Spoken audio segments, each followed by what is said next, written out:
По полочкам. В связи с этим вирусом у нас университет оцеплен, он, получается, закрыт полностью. Наше общежитие снутри закрыто 3 замками, снаружи закрыто с этой цепью. Вот. Еще сидит охранник. Нас только в неделю 1 раз выпускают, это по воскресеньям. И чтобы мы только успели купить еды, буквально. Нам даются час. В течение часа нам еще выдают 3 маски. Каждую маску должен менять через каждые 20 минут. Дается только час. За час должен успеть сходить туда и вернуться обратно. Но универмаг не так далеко находится, и нам нельзя выкидывать эти маски, которые мы носили в течение часа, эти 3 маски. Потом, когда ты выходишь когда ты возвращаешься, ты должен вернуть эти 3 маски, они должны их еще проверить.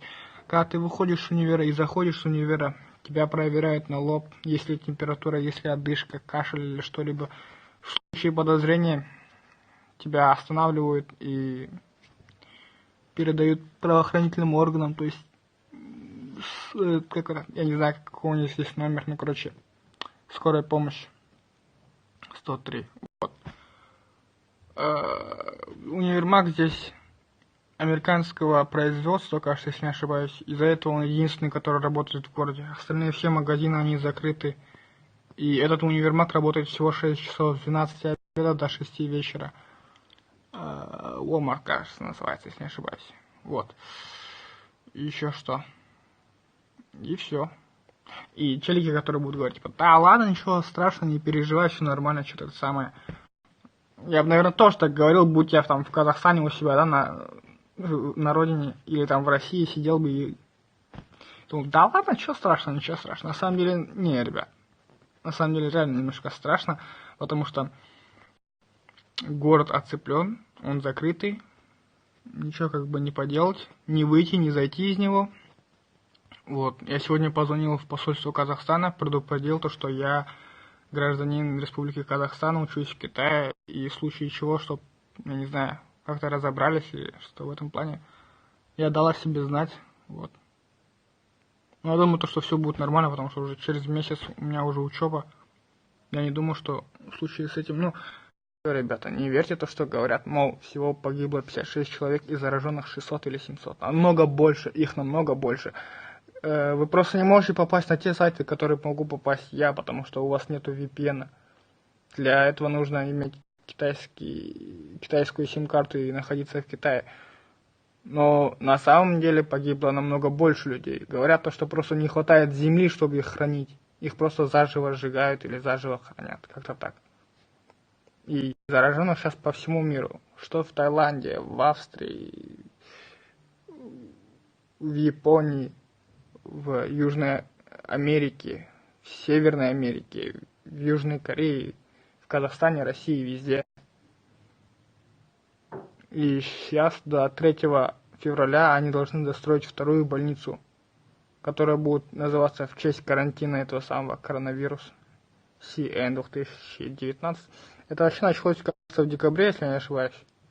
До сих пор продолжается. Воспаление, пневмония. Не верьте то, что говорят в новостях, ребят. На самом деле все тут вообще по-другому. Люди просто на улице падают, идут и падают. Просто челики идут и падают, и никто не может объяснить, в чем проблема.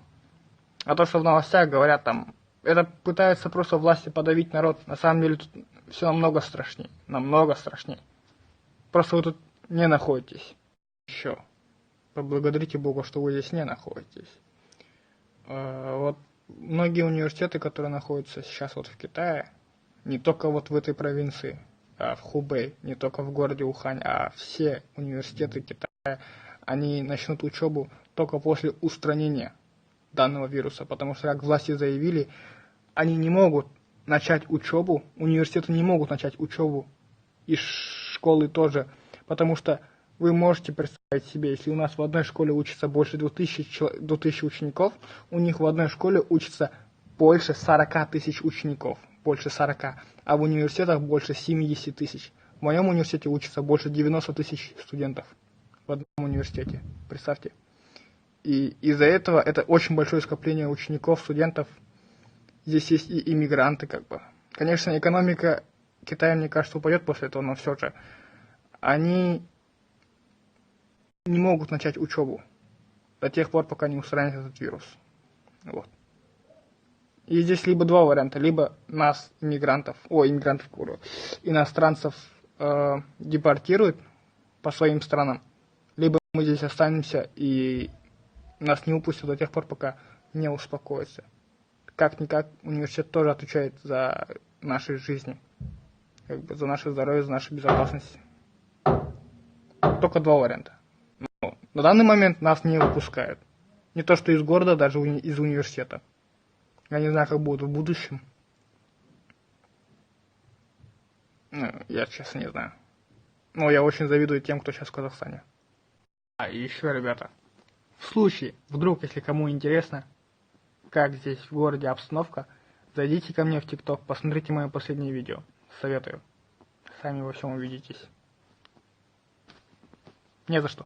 И еще, ребята, кому не сложно, отметьте меня, пожалуйста, в сторис, чтобы люди узнали, чтобы люди увидели, что на самом деле происходит в Центральном Китае. Потому что я так предполагаю, что в Казахстане, что в России, да и вообще во всем СНГ, мне кажется, просто подавляют эту серую массу, чтобы, мол, паники никакой не было, и говорят вообще другую информацию. На самом деле здесь жители Китая уже привыкли к тому, что люди просто идут, и они просто сами по себе падают, как, не знаю, как роботы, просто отключается батарейка, и человек падает.